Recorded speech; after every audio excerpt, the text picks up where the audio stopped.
오늘 하나님께서 우리에게 주시는 말씀은 로마서 3장 21절에서 26절까지의 말씀입니다. 로마서 3장 21절에서 26절까지의 말씀. 우리 로마서 강의 6번째 시간인데요, 오늘은 로마서 3장 21절에서 26절까지의 말씀 함께 살피도록 하겠습니다. 찾으신 분들은 자리에 다 일어나셔서 우리 6구절의 말씀 저와 한 절씩 교독하도록 하겠습니다. 그러나 이제는 율법과는 상관없이 하나님의 의가 나타났습니다. 그것은 율법과 예언자들이 증언한 것입니다.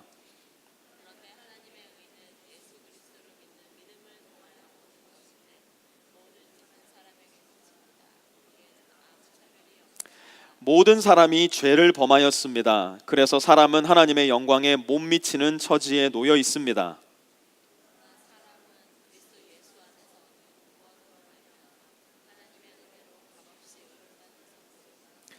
하나님께서는 이 예수를 속죄 제물로 내주셨습니다. 그것은 그의 피를 믿을 때에 유효합니다.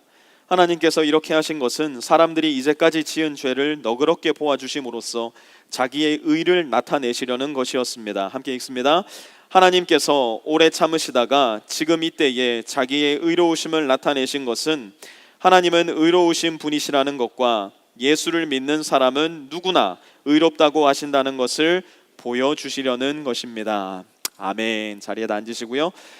이전교회에서 사역을 할 때 1년에 2차례 정도 모든 교역자들이 함께 모여서 갈베스톤으로 낚시를 가고는 했었습니다. 그것이 교역자들에게 수련회였는데요, 봄방학이 되면 한번, 또 땡스기빙이 되면 한번, 이렇게 1년에 2차례 모든 교역자들이 교역자 수련회를 떠나곤 했었습니다. 저는 거의 7, 8년 동안 매번 그 수련회에 동행했었지만 낚시에서 가장 중요한 물고기를 낚아본 경험은 딱 한 차례밖에는 없었습니다. 그것도 손바닥 크기만한 이름도 알지 못하는 물고기여서 방생을 해줬어야만 했던 그런 경험이 저에게는 낚시의 경험이었습니다. 저는 그야말로 낚시와는 거리가 좀 먼 사람이었습니다. 애초에 제 관심은 낚시가 아니라 다른 목사님들이 가끔씩 광어를 낚아 올리시면 그거 맛있게 회 떠가지고 초장에 찍어 먹는 거, 상추에 마늘 하나 올리고 초장 푹 찍어가지고 올려서 그렇게 먹는 거, 그것이 제 관심이었고, 5시간 가까이 오고 가는 갈베스턴 여행길에 목사님들과 두런두런 대화 나누면서 교제하는 것, 그것이 저에게는 갈베스턴 낚시 리트릿의 목적이었습니다. 그런데 제가 개척하기 바로 1년 전 해에 마지막으로 저로서는 떠났던 세미안 교회의 교역자 수련회에서 그야말로 대반전이 일어납니다. 드디어 그 말로만 듣던 손맛을 제가 느껴버리고 만 겁니다.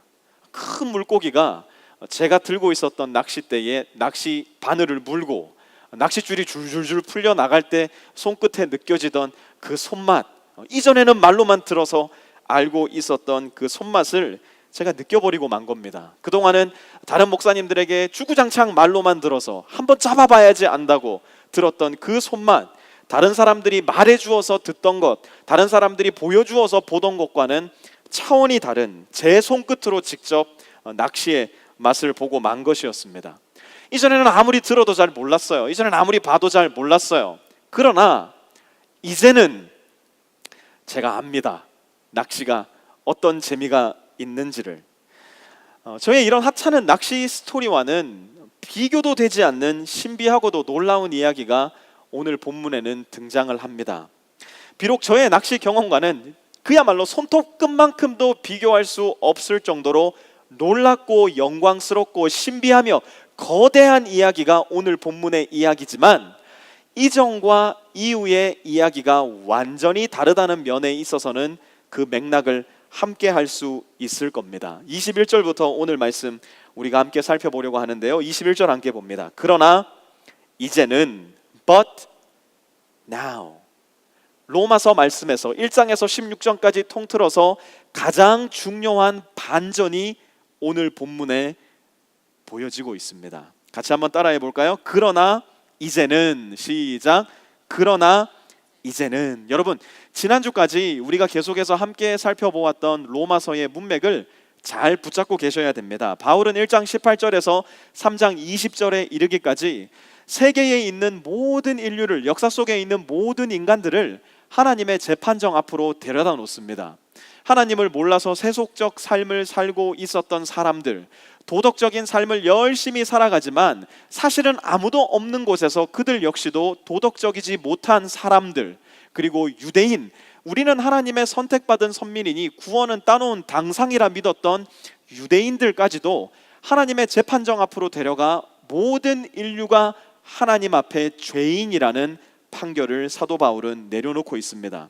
그러나 이전에는 눈에 보이지 않던, 이전에는 손에 잡히지 않던, 이전에는 말로만 듣고 글로만 읽고 있었던 그 구원의 사건이 우리의 눈앞에 펼쳐졌다는 이야기를 사도 바울이 하기 시작합니다. 이전에는 암흑에 가려져 있어서 아무리 읽고 아무리 들어도 도무지 이해할 수 없었던 하나님의 계획이, 그러나 이제는 모든 사람들 가운데에 밝히 드러났다는 것을 우리 가운데 선언하는 선언적 탄성이 오늘 본문에 등장하고 있는 겁니다. 도대체 무슨 일이 일어났길래 바울은 이렇게 대반전의 말씀을 써내려가기 시작하는 것일까? 21절 다시 한번 보시기 바랍니다. 그러나 이제는 율법과는 상관없이 하나님의 의가 나타났습니다. 그것은 율법과 예언자들이 증언한 것입니다. 율법과는 상관없이 하나님의 의가 드러났다라고 사도 바울은 이야기합니다. 우리는 의라는 단어를 들으면 흔하게 머릿속에 의로운 사람 누구, 의인 누구누구를 떠올리는 경향이 대단히 짙게 있습니다. 그런데 성경에 등장하는 의라는 단어, 특별히 하나님과 의라는 단어를 결합했을 때는 우리가 흔히 알고 있는 의인 누구누구를 지칭할 때의 그 의라는 개념이 아닙니다. 성경에 쓰여진 하나님의 의는 하나님과 인간 사이에 끊어져 있는 관계를 회복하려는 모든 노력과 시도, 그리고 그 결과를 일컫는 말입니다. 하나님께서 시도하셨으니 실패하셨을 리가 없고, 과연 하나님은 끊어져 있었던 인간의 관계를 회복하셔서 바른 관계를 돌려놓으셨으니 하나님의 의는 다른 말로 한다면 회복된 하나님과 인간의 관계라고 말할 수도 있을 겁니다. 율법을 완벽하게 지킬 수 있었던 유대인은 아무도 없었어요. 그래서 그들에게 필요했던 것이 바로 짐승을 잡아서 피를 흘려 죽임으로써 하나님께 올려드리던 제사였습니다. 유대인들은 짐승을 잡아 죽임으로써 그들의 죄를 대신하여 짐승이 죽는 것을 보았고, 그것을 통하여서 자기의 죄가 씻김으로 말미암아 하나님과의 관계가 회복되어 그들이 의를 가질 수 있게 되었다고 믿었었습니다. 그러나 율법으로는, 제사로는 결코 영원한 하나님과의 관계 속으로 들어갈 수 없다는 사실을 유대인들은 누구보다 잘 알고 있었습니다. 왜 그럴까요? 짐승을 잡아 죽여서 내 죄를 이 짐승이 대신 갚아줬어요. 그런데 집에 돌아가는 길에 또다시 죄를 짓게 되는 거예요. 그러니 또다시 짐승을 데리고 옵니다. 짐승을 죽여, 드디어 내가 의를 회복했구나. 그러나 돌아가는 길에 또다시 죄를 짓게 되고, 돌아가는 길에 또다시 죄를 짓게 되는 인간의 필연적인 죄성 앞에서 끊임없이 바치는 짐승의 제사를 통해 유대인들은 깨닫게 된 거예요. 나의 죄는 용서받을 수 있는 길이 없구나. 짐승의 죽음 말고 다른 어떤 것이 우리에게는 필요하구나. 하나님의 의가 다른 방법으로 나에게 주어지는 수밖에는 내가 구원받을 수 있는 도리가 없구나라는 것을 유대인들은 짐승의 제사 속에서 깨달았어야만 했습니다. 우리는 율법을 다 지키지 못하지만, 그래서 율법으로 하나님과 바른 관계 속으로 들어갈 수 없지만, 본문 속에는 무슨 이유에서인지 하나님께서는 우리를 마치 율법을 다 지킨 사람처럼 보아주시는, 그래서 하나님과 다시 연결된 관계 속으로 들어가게 해주시는, 곧 우리의 의를 회복시켜 주신 어떤 사건, 대반전이 일어났다라고 말씀하고 있는데요. 그것이 무엇이냐? 22절 한번 보셔요. 그런데 하나님의 의는 예수 그리스도를 믿는 믿음을 통하여 오는 것인데 모든 믿는 사람에게 미칩니다. 거기에는 아무 차별이 없습니다. 자, 본문을 한번 잘 보시기 바랍니다. 하나님의 의는 예수 그리스도를 믿는 믿음을 통해서 온대요. 조금 전에 말씀드렸듯이 하나님의 의는 하나님과 인간 사이에 끊어져 있었던 관계를 회복하려는 하나님의 모든 노력과 시도, 그리고 그 결과로 말미암아 하나님과 연결된 인간의 관계를 일컫는 말이라고 말씀드렸어요. 그렇다면 이 말씀을 한번 저와 여러분에게로 가지고 들어와 봅시다. 그러면 나는 어떻게 하나님과 관계를 회복하여 친밀한 관계, 하나님과 바른 관계 속으로 들어갈 수 있겠는가? 22절은 무엇이라고 말씀합니까? 예수 그리스도를 믿는 믿음을 통해서. 이것은 누구에게 일어나는 것인가? 모든 믿는 사람에게 일어나는 일이라고 22절은 말씀하고 있습니다. 그러면 우리는 물어야 됩니다. 이 말씀을 읽고 나서 그냥 넘어갈 게 아니라 우리 마음속에 질문을 던져야 됩니다. 그렇다면 도대체 믿음이 뭡니까? 제가 안 믿고 싶은 거 아닌데요, 도대체 믿음이 뭐길래, 어떤 믿음을 가져야지 저와 하나님과 친밀한 관계 속으로 들어갈 수 있습니까? 저 하나님과 친밀한 관계 갖고 싶어요. 믿음이 뭡니까? 물을 수 있어야 됩니다. 우리는 믿음의 세 가지 요소를 잘 기억하고 있어야 됩니다. 첫 번째, 믿음은 올바른 지식에서 시작됩니다. 올바른 지식 없는 믿음은 허물어져 가는 다리 앞에 서 있는, 그리고 감히 그 다리를 건너려는 가련한 사람의 처지와도 꼭 같은 겁니다. 올바른 지식, 곧 예수 그리스도가 누구신지를 아는 성경의 지식이 우리에게는 분명하게 필요합니다. 그래서 엊그저께 금요 성령 집회 때부터 시작해서 계속해서 예수님은 누구신가 라는 제목으로 말씀을 계속 나눌 계획인데요, 예수님이 누구신지 정말 알기 원하시는 분들은 앞으로 금요 성령 집회 잘 참석해 보시기 바랍니다. 우리의 믿음에 많은 진보가 있으리라 저는 생각을 합니다. 그런데 믿음은 올바른 지식만 가지고 있다고 해서 생기는 건 아니에요. 지식이 있다면 그 다음으로 내 마음에 동의가 있어야 됩니다. 내 마음에 인정함이 있어야 됩니다. 복음서를 통해서 예수님의 공생의 사역과 십자가 죽으심, 부활을 보면서 지식을 얻었다면 이제 그 예수님이 살아계신 하나님이시며 나의 구세주, 나의 주님이시라는 것을 인정하고 동의하는 우리의 마음이 필요합니다. 믿음이 지식과 동의를 만났다면 이제 다 된 것인가? 아니요, 아직 하나가 더 남았습니다. 그것은 바로 순종입니다.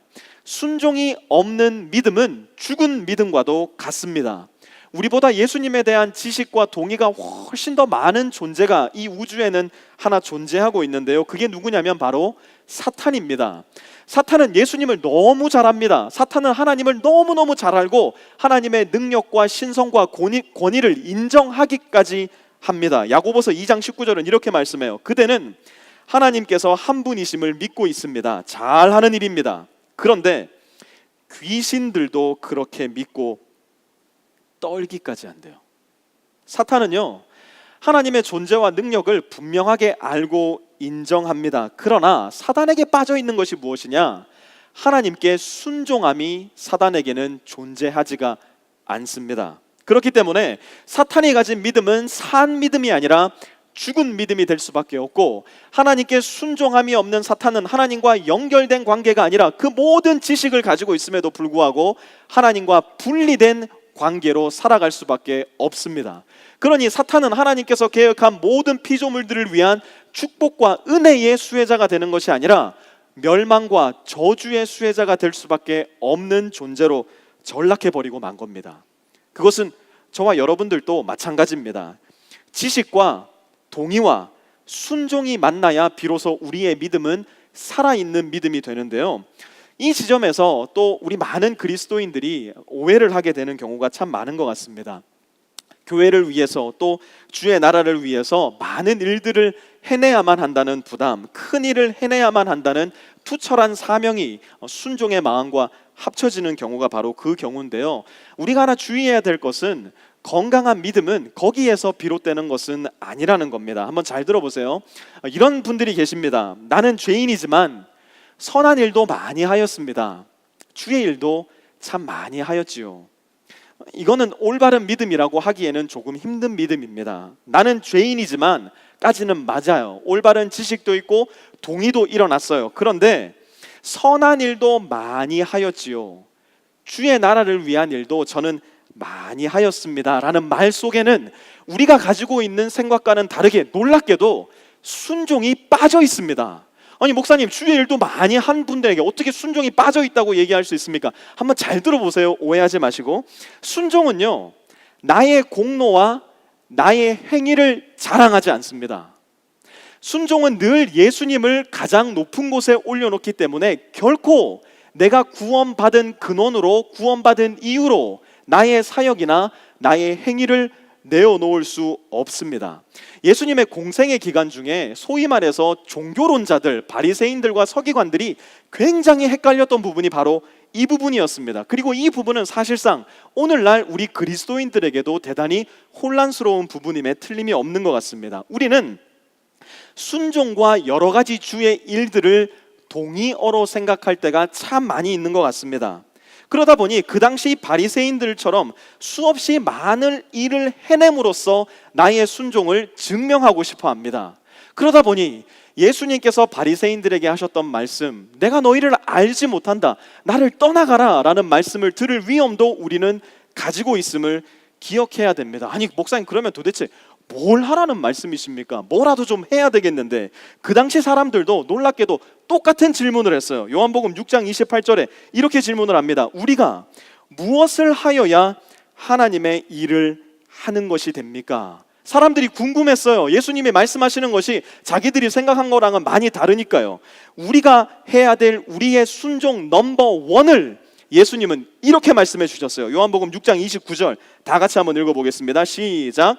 예수께서 그들에게 대답하셨다. 하나님께서 보내신 이를 믿는 것이 곧 하나님의 일이다. 우리의 순종 넘버 원은 이 말씀에 있어요. 이런저런 여러 가지 사역들과 봉사들과 선행을 함으로써 나를 믿는 것이 아니라 나의 행위로는 절대로 결단코 구원받을 수 없음을 알고 인정하고 예수 그리스도만을 순종함으로 말미암아 구원받는 것, 그것이 바로 언제나 우리의 순종 넘버 원이 되어야 됩니다. 그래야 나머지 순종들이 질서 있고 건강하게 우리의 삶 가운데, 사역 가운데 따라오게 되는 겁니다. 그런가 하면 정반대에 가서 서 계신 분들도 많이 계신 것 같아요. 이렇게 얘기합니다. 나는 구원받았지만 여전히 내 안에 죄가 너무 많아서 제가 받은 구원 자신이 없을 때가 많습니다. 이런 분도 올바른 지식과 동의는 있어요. 나는 구원받았다고 말하니까요. 그러나 내 안에 죄가 너무 많아서 구원에 확신이 없다, 구원받을 자신이 없다라는 고백 속에는 또다시 순종이 결여되어 있습니다. 내 안에 죄가 아무리 많아도 주 예수 그리스도의 십자가의 보혈로 말미암아 모든 죄가 씻김 받았음을 인정하고 신뢰하는 순종이 빠져버린 겁니다.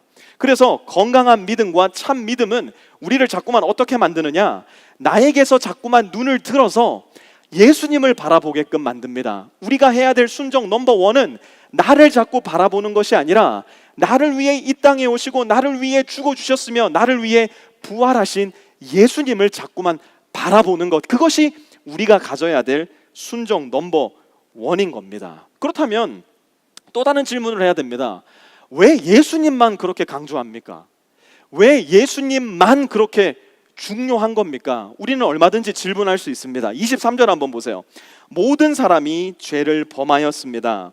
그래서 사람은 하나님의 영광에 못 미치는 처지에 놓여 있습니다. 왜 예수님만 그렇게 필요하고 중요하냐고요? 그것은 모든 사람이 죄를 범했기 때문에 그래요. 모든 사람이 하나님의 영광에 이를 수 있는 길이 존재하지 않았기 때문에 그래요. 우리 스스로는 무슨 수를 써도 하나님께 이를 수 있는 길이 없었기 때문에 그래요. 그런 상태에 있었던 우리를 위해서 하나님께서 길을 내시기에 예수 그리스도 한 분만을 보내주셨기 때문에 우리가 의지하고 신뢰하고 믿어야 할 대상은 예수 그리스도밖에는 없는 것입니다.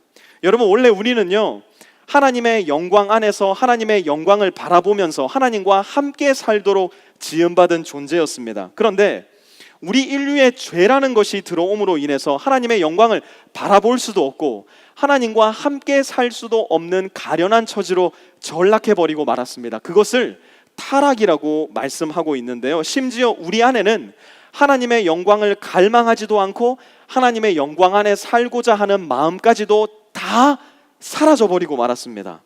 하나님의 마음에 합한 종이라는 별명을 가졌던 모세는요, 인간이 잃어버렸었던 그 하나님의 영광을 열렬히 갈구했었던 사람이었습니다. 그래서 출애굽기 33장 18절에 모세는 하나님께 이렇게 간청했어요. 저에게 주님의 영광을 보여주십시오. 인간이 잃어버렸던, 인간이 찾지 못하고 있었던 그 하나님의 영광을 보여달라고 모세가 간절히 빈 거예요. 하나님께서 율법도 주시고 이제 내가 거기 가서 거하겠다라고 말씀하셨던 성막을 지을 수 있는 설계도도 모세에게 다 알려주셨어요. 이제 산에서 내려가서 하나님께서 가르쳐 주신 대로 성막도 짓고 십계명도 전해 주어서 하나님과 함께 살면 되는 거였어요. 그런데 모세는 말하는 거예요. 하나님, 전 그런 거 필요 없어요. 전 성막도 필요 없고요, 십계명도 필요 없어요. 저는 하나님을 보고 싶어요. 하나님의 영광을 저에게 좀 보여주세요. 하나님의 얼굴을 저는 보고 싶어요. 그런데 하나님이 뭐라고 대답하는 줄 아세요? 출애굽기 33장 20절요. 주님께서 다시 말씀하셨다. 그러나 내가 너에게 나의 얼굴은 보이지 않겠다. 나를 본 사람은 아무도 살 수 없기 때문이다. 여러분, 모세가 누굽니까? 당시 세계 최강대국이었던 이집트의 바로를 상대로 10가지 재앙을 막 쏟아 부었던 사람이었습니다.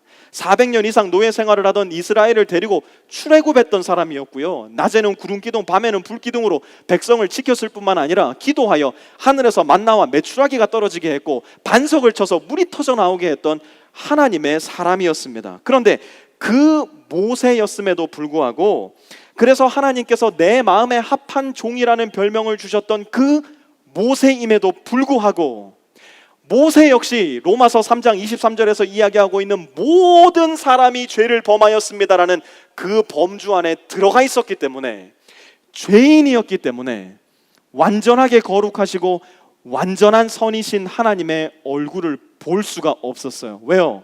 완전한 거룩 앞에 모세가 섰을 때 모세 역시도 죽을 수밖에 없는 존재였기 때문이에요. 그 죄인에게 하나님은 그분의 영광의 절정인 그분의 얼굴을 보여주지 않으세요. 보여주실 수가 없었어요. 그래서 어떻게 하느냐? 출애굽기 33장 22절에서 23절입니다. 나의 영광이 지나갈 때에 내가 너를 바위 틈에 집어넣고 내가 다 지나갈 때까지 너를 나의 손바닥으로 가리워 주겠다. 그 뒤에 내가 나의 손바닥을 거두리니 내가 나의 등을 보게 될 것이다. 그러나 나의 얼굴은 볼 수 없을 것이다. 하나님은 그분의 영광의 뒷자락, 그분의 등을 모세에게 보여주십니다. 그분의 영광이 다 지나가 버리고 아주 조금 하나님의 영광의 찌꺼기와도 같은 그것만을 모세에게 보여주십니다. 그런데 여러분, 그 하나님 영광의 뒷자락을 보았던 모세에게 무슨 일이 일어납니까? 이어지는 34장을 보니까요, 모세의 얼굴에서 광채가 나서 수건으로 그의 얼굴을 둘러야만 했을 정도로 하나님 영광의 뒷꽁무니만 보았을 뿐인데 모세의 얼굴에서는 광채가 났었다고 하나님의 말씀은 기록하고 있습니다. 여러분, 우리 모두는요, 하나님의 영광을 바라보고 하나님의 영광 안에 살도록 지음받은 존재예요. 그 영광스러운 모습이 바로 우리의 운명이었어요. 그러나 우리 모두는 죄를 범함으로 말미암아 그 누구도 하나님의 영광에 이르지 못하는 존재가 되고 만 겁니다. 하나님은 우리를 그 자리에 그냥 내버려 두지 않으세요. 이어지는 24절 한번 보세요. 그러나 사람은 그리스도 예수 안에서 얻는 구원으로 말미암아 하나님의 은혜로 값없이 의롭다는 선고를 받습니다. 로마서 3장 24절은 우리가 잘 알고 있는 요한복음 3장 16절 말씀만큼이나 우리가 암송하고 있어야 되고 기억하고 있어야 되고 붙들고 있어야 되는 말씀입니다. 죄로 인해서 하나님의 영광에 이를 수 없는 우리를 위해서 하나님이 무엇을 하셨는가? 24절에서는 두 가지를 꼭 기억하고 계셔야 되는데요. 첫째로 그리스도 예수 안에서 얻는 구원을 주셨어요. 그리스도 예수 안에서 얻는 구원을 주셨고요. 둘째, 하나님의 은혜로 값없이 의롭다는 선고를 저와 여러분에게 내려주셨어요. 사도 바울은 당시 로마 교회의 유대인들과 이방인들을 위해서 두 가지 언어를 섞어서 오늘 본문에서 사용하고 있는데요. 첫 번째 언어는 시장의 언어였고요, 두 번째 언어는 법정의 언어였습니다. 구원이라는 단어는 그 당시 시장에서 노예들을 살 때 쓰였던 시장의 언어였습니다. 당시에는 돈을 주고 노예를 사고 파는 것이 워낙에 흔한 일이었기 때문에 구원이라는 단어를 들었을 때에 로마 교회의 청중들은 시장에서 노예를 삼으로 말미암아 자기의 집으로 데리고 오는 광경을 쉽게 상상해낼 수 있었을 겁니다. 그렇다면 그리스도 예수 안에서 얻는 구원이라는 말은 무슨 말인가? 그리스도 예수께서 죄와 사망의 시장, 그리고 그 시장의 주인인 사단의 손아귀로부터 예수 그리스도 자신의 생명값을 지불하고 저와 여러분을 생명과 천국의 나라로 데리고 왔다는 이야기입니다. 자유와 평화의 삶으로 우리를 해방시켜 주시기 위해서 예수님께서 값을 지불하시고 우리를 데리고 오셨다는 이야기입니다. 이어서 의롭다는 선고를 해주셨다는 말은 법정의 언어였는데요, 흥미로운 사실은 내가 의롭다는 사실을 증명해내거나 증거했다는 것이 아니라 본문에는 하나님께서 우리를 대하여 값없이 은혜로 의롭다고 선고해 주셨다 말씀합니다. 여러분, 우리는 하얀 백지 상태에서 의롭다는 선고를 받은 것이 아니에요. 로마서 말씀 1장에서부터 시작해서 계속해서 우리를 짓누르는 말씀은 무엇인가? 죄인인 우리를 향한 하나님의 진노가 무섭게 우리를 짓누르고 있다는 사실이었어요. 하나님의 진노를 풀어드릴 그 어떤 선이나 의가 우리에게서 전혀 발견되지 않는 그때에 오직 하나님의 은혜로 값 없이 의롭다는 선고를 내려주셨다는 사실입니다. 도대체 어떻게 그런 일이 일어날 수 있었는가? 여전히 우리 안에는 죄가 많은데 어떻게 우리에게 너는 죄가 없다, 너는 이제 의롭다, 너는 나의 자녀가 된다 선고해 주실 수 있었는가? 25절 한번 보세요. 하나님께서는 이 예수를 속죄 제물로 내주셨습니다. 그것은 그의 피를 믿을 때에 유효합니다. 하나님께서 이렇게 하신 것은 사람들이 이제까지 지은 죄를 너그럽게 보아주심으로써 자기의 의를 나타내시려는 것입니다. 여러분, 25절의 첫 문장만 한번 저와 같이 읽어볼까요? 시작. 하나님께서는 이 예수를 속죄 제물로 내주셨습니다. 하나님은 우리를 값주고 사시기 위해서, 하나님은 우리를 재판정에서 너희는 죄가 없다, 너희는 의롭다 선고해 주시기 위해서 무엇을 하셨느냐? 하나님의 아들 예수 그리스도를 속죄 제물로 우리를 위해 내어주셨다는 거예요. 사람들의 불만이 뭔 줄 아세요? 아니, 하나님은 그냥 말씀만 하시면 되지 왜 굳이 잔인하게 예수님을 십자가에서 죽게 하셨는가? 모든 만물을 말씀으로만 지으셨다는 하나님께서 인간의 죄를 그저 말씀으로만 용서해 주시기가 그렇게 어렵다는 말인가? 하나님을 믿기 어려운 이유 가운데 하나로 이 사실을 지적할 때가 많이 있습니다. 사랑하는 프리스코 세미한 성도 여러분, 우리는 하나님을 쉽게 오해하면 안 됩니다. 하나님의 말씀을 통해서 하나님께서 무슨 일을 하셨을 때는 그 일을 왜 하셨는지를 잘 배워야만 합니다. 너무나 많은 경우에 우리는 하나님을 사랑의 하나님으로만 착각하고 오해할 때가 참 많습니다.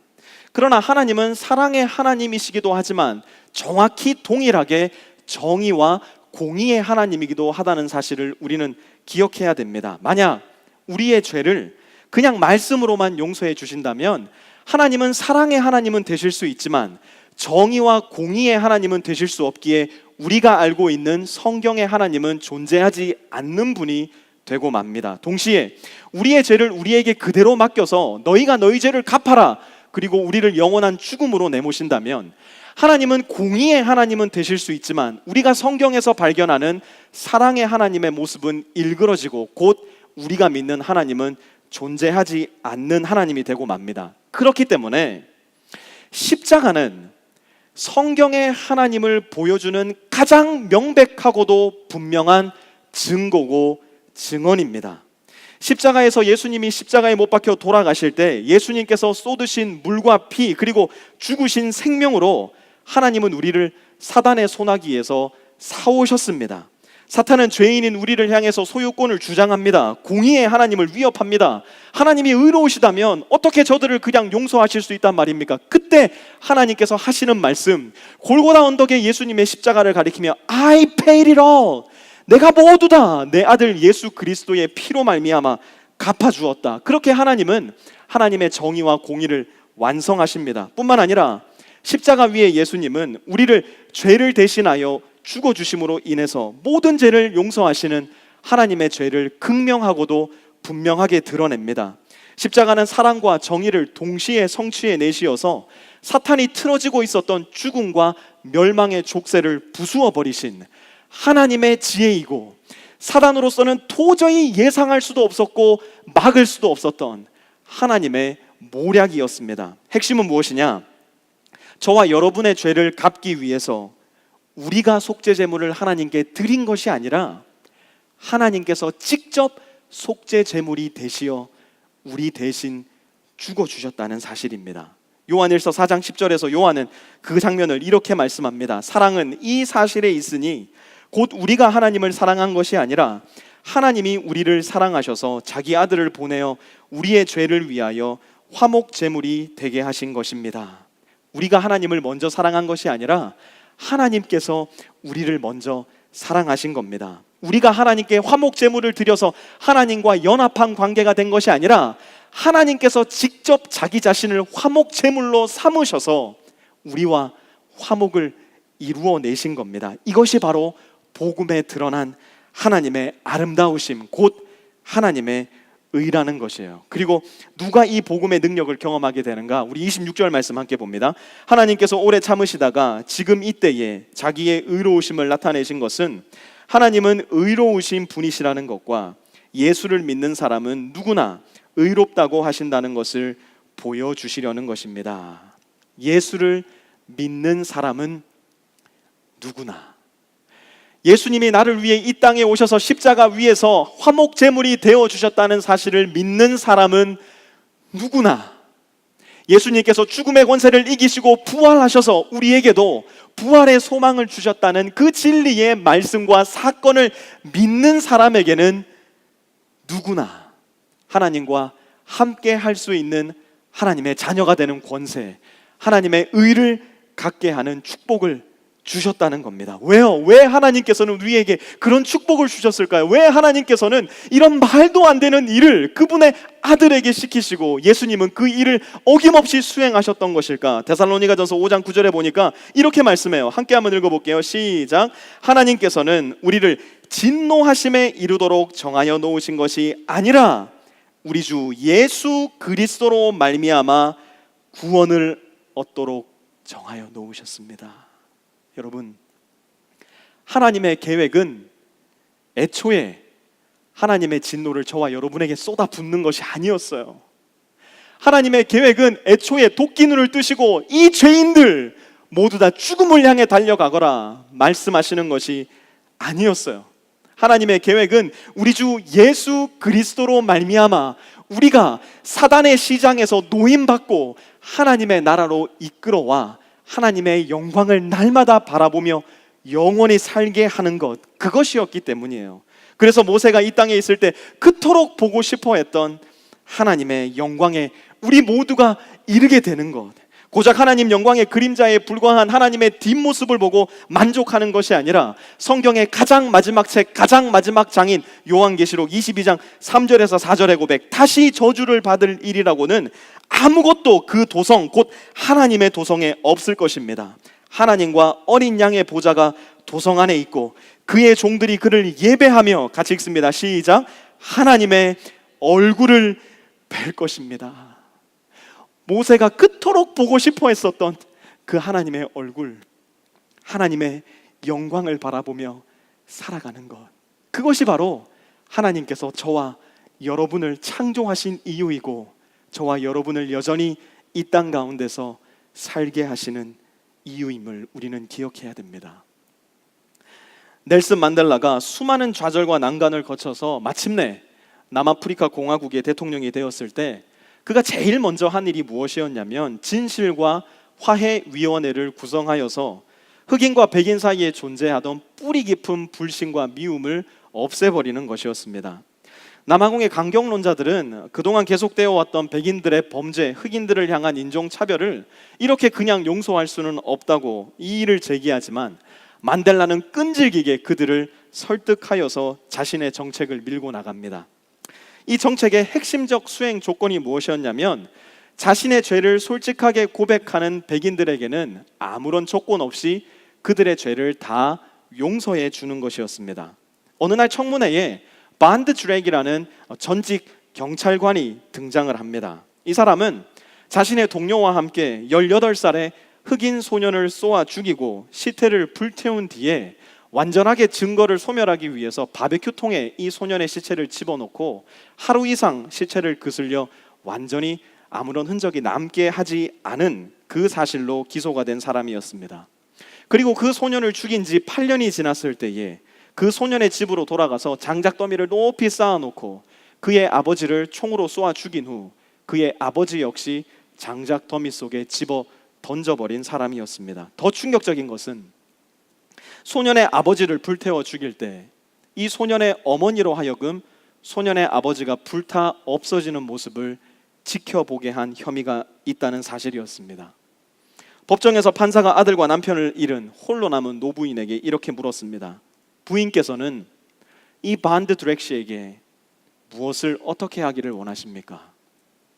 부인은 세 가지 사항을 요구하며 이렇게 말합니다. 첫째, 내 남편의 장례를 아직까지 치르지 못했는데 내 남편의 장례를 치를 수 있도록 우리 집으로 돌아가 타고 남은 재를 모아서 제가 남편의 장례를 치를 수 있게 도와주십시오. 그것을 당신이 직접 하셔야 됩니다. 두 번째, 반드 드렉 씨가 나의 가족을 전부 다 죽였지만 나에게는 여전히 그와 함께 나눌 수 있는 사랑이 남아있기 때문에 일주일에 2번 우리 집으로 나를 찾아와 나와 함께 커피를 나누어 주십시오. 세 번째, 그가 하나님의 용서를 받았다는 것과 나 역시 그를 용서한다는 사실을 그가 이 자리에서 깨달을 수 있도록 내가 지금 그에게로 가 그를 안을 수 있게 허락해 주십시오. 노부인은 증인석에서 나와 반드 드렉을 안기 위해 반드 드렉이 앉아있는 기소장에 달려가기를 시작합니다. 반드 드렉에로 걸어가는 동안 법정 안에서 누군가가 나 같은 죄인 살리신이라는 찬양을 부르기 시작합니다. 그러나 아쉽게도 반드 드렉은 그 찬양을 끝까지 들을 수도 그 찬양을 함께 부를 수도 없었습니다. 그는 이 은혜의 상황을 이기지 못하고 그만 그 자리에서 기절해버리고 말았기 때문입니다. 사랑하는 프리스코 세미안 성도 여러분, 이 장면은 이 땅에서 그리고 남아프리카 공화국이라는 한 나라 안에서 일어난 사건입니다. 그저 대단히 감동적이고 놀랍기까지 한, 그러나 어쩌면 나와는 전혀 상관없는 딴 나라, 딴 역사의 이야기인지도 모릅니다. 그러나 우리가 하나님 앞에 섰을 때에 이 이야기는 곧 저와 여러분의 이야기가 될지도 모르겠습니다. 하나님은 우리를 위해서, 우리를 향해서 아들과 남편을 잃은 그 노부인처럼 3가지의 조건을 요구하실지도 모릅니다. 첫째, 너의 죄값을 갚기 위해서 너를 대신해 죽은 나의 오직 하나의 아들 예수의 십자가 앞으로 가서 너의 죄를 다 고백하여라. 두 번째, 나는 여전히 너와 함께 나눌 사랑이 내 마음에 남아있으니 이제부터 나와 더불어 먹고 나와 더불어 마시자꾸나. 세 번째, 혹시 안 믿을까봐 얘기하는데 내가 너를 진정으로 용서했고 내가 너를 진정으로 사랑한다는 것을 네가 알 수 있도록 바로 지금 여기에서 내가 너를 안아볼 수 있었으면 좋겠구나. 하나님께서 우리에게 그렇게 말씀하실 때, 주님이 우리를 향해 걸어오실 때 아마 이 찬양을 만든 뉴턴이 하늘의 천사들과 함께 이 찬양을 우리를 위해 불러줄지도 모르겠습니다. 나 같은 죄인 살리신 주 은혜 놀라와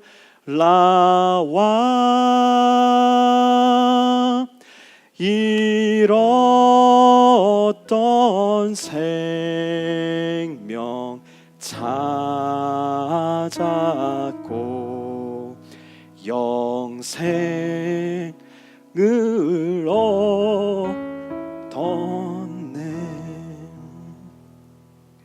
하나님은 저와 여러분을 기꺼이 용서하십니다.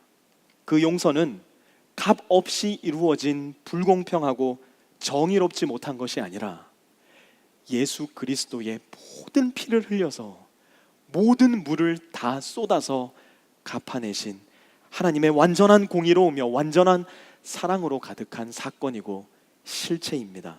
저와 여러분은 그리고 이 세상 그 어느 누구도 하나님을 향해 먼저 단 한 발자국도 가까이 갈 수 없지만 우리에게 먼저 오신 예수 그리스도로 말미암아 우리가 어떤 사람이든지 간에 관계없이 그분의 그 행하심에 믿음을 가지고 나아갈 때 우리는 하나님 앞에 의롭다 인정받으며 하나님의 자녀로 받아들여지게 됩니다.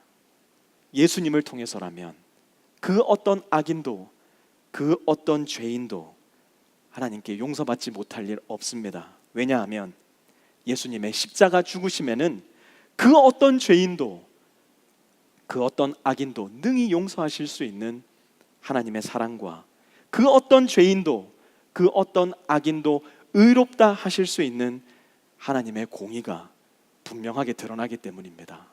여러분, 저와 여러분을 우리가 깊이 있게 들여다본다면 우리에게는 아무런 소망이 없다는 거 여러분 인정하셔야 될 겁니다.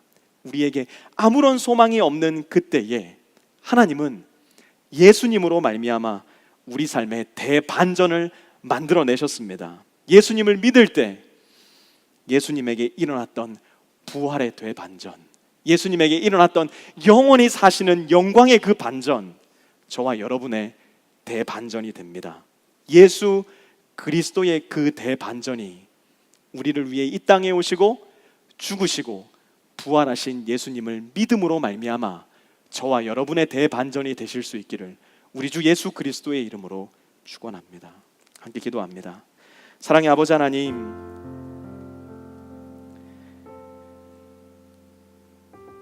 우리를 바라볼 때는 아무런 소망이 없음을 로마서 말씀을 함께 살펴보는 가운데 가르쳐 주셔서 감사합니다.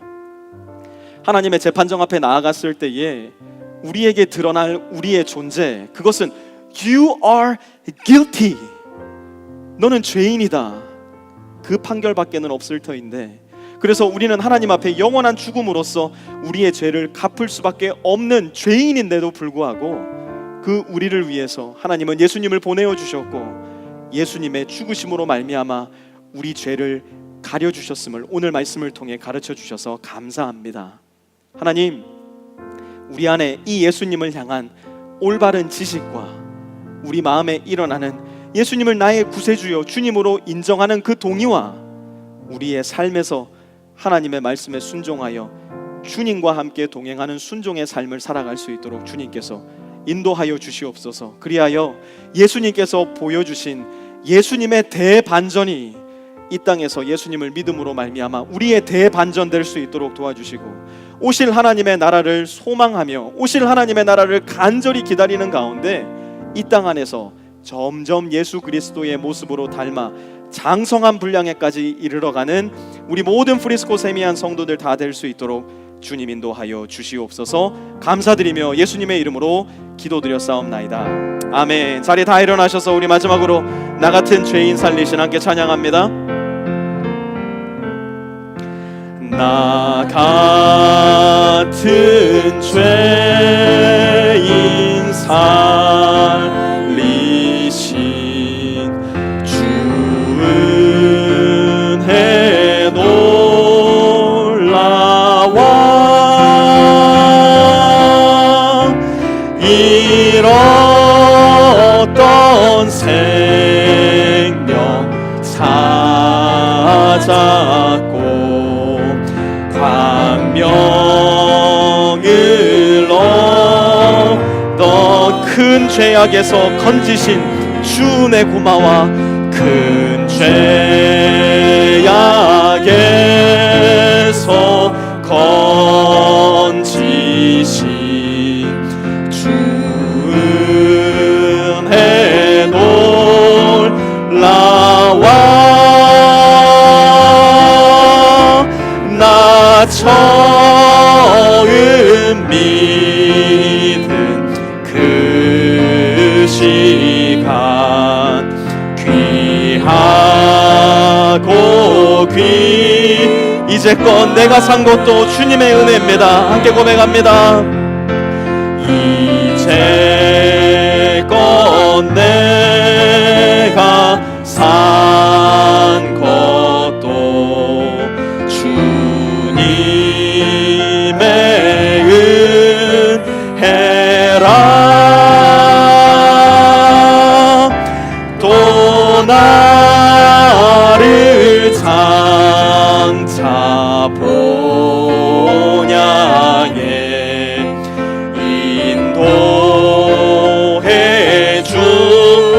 우리에게 이 일이 일어날 겁니다. 거기서 우리 영원히, 거기서 우리 영원히 주님의 은혜로 해처럼 밝게 살면서 주 찬양하리라.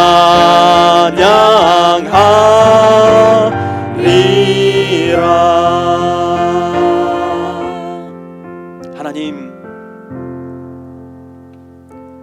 나 같은 죄인이 하나님께 받아들여질 수 있었던 것은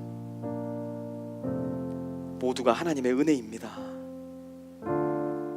제가 인생을 한번 열심히 살아보고자 해서 인생의 선한 일을 많이 함으로 인해서 하나님께서 아끼시는 교회 안에서 이런저런 여러 가지 사역들을 함으로 인해서 하나님의 구원을 선물로 받은 것이 아니라 예수 그리스도로 말미암아 드러난 하나님의 은혜로 인하여 우리는 구원을 얻었습니다. 하나님, 우리가 이 진리의 말씀을 잊지 않도록 도와주시고 이 진리의 말씀 굳게 붙잡고 이 어두워져가는 세상 가운데에 구원받은 하나님의 자녀로서 빛과 소금의 역할을 잘 감당하며 이 진리의 말씀을 잊지 않는 가운데, 잊어버리지 않는 가운데에 우리가 누구인지를 분명하게 알고 계속하여 하나님의 영광과 하나님의 은혜를 갈망하며 이 땅을 살아가는, 이 땅에 남아있는, 그러나 이 땅에 속하지 않은 하나님 나라의 백성이요 주의 자녀 예수 그리스도의 제자로 살아갈 수 있도록 우리에게 은혜와 복을 함께하여 주시옵소서. 이제는 우리 주 예수 그리스도의 은혜와 하나님 아버지의 무한하신 사랑하심과 성령의 내주교통하심이 죄인으로 죽을 수밖에 없는 우리 존재를 살려주시고 구원하여 주시고 믿음으로 말미암아 우리를 새롭게 하시는 우리 주 예수 그리스도를 믿는 믿음으로 세상으로 나아가는 우리 모든 프리스코 세미한 성도들의 머리 위에와 그들의 가정 위에, 직업 위에, 직장 위에, 학업 위에 이제로부터 영원까지 함께하옵시기를 간절히 축원하옵나이다. 아멘.